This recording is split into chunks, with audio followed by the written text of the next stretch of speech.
दोस्तों, नेता विपक्ष राहुल गांधी ने एक बहुत बड़ा आरोप लगाया है और पीटीआई से इंटरव्यू देते हुए उन्होंने कहा कि मैं साबित कर दूंगा कि जो ये सरकार बनी है ये चोरी से सरकार बनी है और हर एक पहलू उनके पास है और हर एक सबूत है, तभी इतनी बड़ी बात वो मीडिया के सामने और पूरे देश के सामने रख पा रहे हैं। अगर वो गलत है तो सरकार उन पे कार्रवाई करे, क्योंकि उनके पास सरकार है और उनकी ताकत है, उनके पास पुलिस व्यवस्था है, सब कुछ है। कहीं ना कहीं कुछ गड़बड़ है, तभी तो मैं इतनी बड़ी बड़ी आरोप लगाता हूं और सरकार हमारा कुछ भी नहीं बिगाड़ पाती है।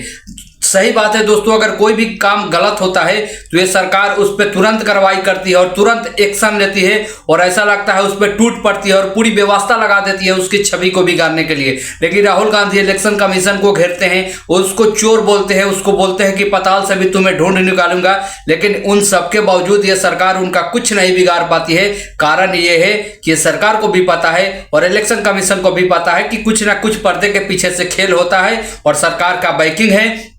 और उससे सरकार को फायदा होता है। फायदा ये होता है कि जहां पे चुनाव क्लोज होता है, यानी कांटे की टक्कर होती है, वहां सरकार जीत जाती है और विपक्ष जीत कर भी हार जाता है। यही फर्क बता रहे थे राहुल गांधी और उन्होंने बताया कि मैं साबित कर दूंगा हिंदुस्तान की जनता के सामने कि जो प्रधानमंत्री बना है ये चोरी करके प्रधानमंत्री बना है, मतलब बहुत सारे सीटों पर घोटाला करके बना है। मैं हिंदुस्तान की जनता के सामने जल्द ही इसका खुलासा करूंगा और हर एक सबूत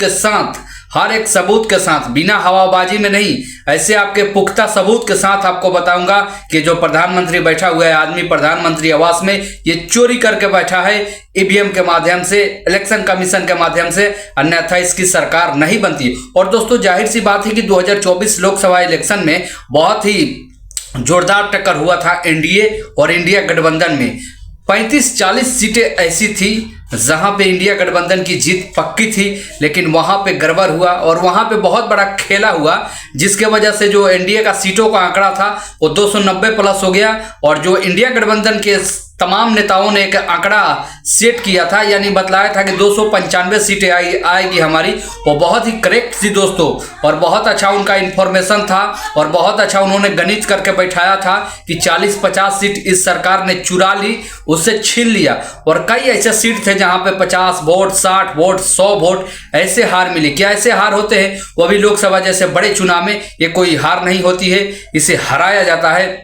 और नेता विपक्ष राहुल गांधी के सामने, जननायक के सामने हर एक सबूत है जिसे वो जनता के सामने लाने वाले हैं और बारी बारी से खुलासा करने वाले हैं। और इस सरकार के जितने भी काले कारनामे हैं सबको लगातार एक एक करके खोलेंगे और जनता को बताएंगे कि ये सरकार चोरी की है, चोरी की ही रहेगी और 2029 में इसकी विदाई है, यानी तय है, इसे कोई नहीं रोक सकता है राहुल गांधी को प्रधानमंत्री बनने से। तो दोस्तों, चैनल को जरूर सब्सक्राइब करें, लाइक करें और शेयर करें।